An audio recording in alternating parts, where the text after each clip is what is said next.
Hi hello, ഇന്നൊരു അടിപൊളി മാമ്പഴ പുളിശ്ശേരിയാണ് ഉണ്ടാക്കാൻ പോകുന്നത്. അതിനൊരു ചട്ടിയിൽ കുറച്ച് വെള്ളം എടുത്ത് അതിലേക്ക് കുറച്ച് മഞ്ഞൾപ്പൊടിയും നല്ല പഴുത്ത മാങ്ങയും കുറച്ച് മുളക് പൊടിയും കുറച്ച് ഉപ്പും ഇട്ട് നന്നായിട്ട് ഇളക്കി അടച്ച് വെച്ചൊന്ന് തിളപ്പിക്കണം. തിളച്ച് വരുമ്പോൾ അതിലേക്ക് കുറച്ച് ശർക്കര പൊടിച്ചത് ഇട്ട് കൊടുക്കണം. കുറച്ച് തേങ്ങയും 2-3 പച്ചമുളകും നന്നായിട്ട് അരച്ച് ഇതിലേക്ക് ചേർത്ത് നന്നായിട്ടൊന്ന് ഇളക്കി കൊടുക്കണം. കുറച്ച് കറിവേപ്പിലയും കൂടി ഇടാൻ മറക്കരുത് കേട്ടോ.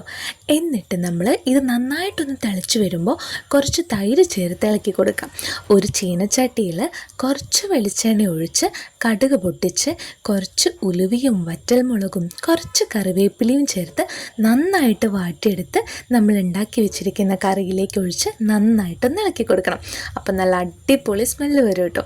ഇത് നല്ല ചൂട് ചോറിലേക്ക് കുറച്ച് മാങ്ങാച്ചാറും നമ്മൾ ഉണ്ടാക്കി വെച്ചിട്ടുള്ള മാമ്പഴ പുളിശ്ശേരിയും കൂട്ടി നന്നായിട്ട് കുഴച്ചങ്ങോട്ട് കഴിക്കുക. അപ്പോൾ നിങ്ങൾക്ക് വീഡിയോ ഇഷ്ടപ്പെട്ടാൽ സബ്സ്ക്രൈബ് ചെയ്യാൻ മറക്കല്ലേ.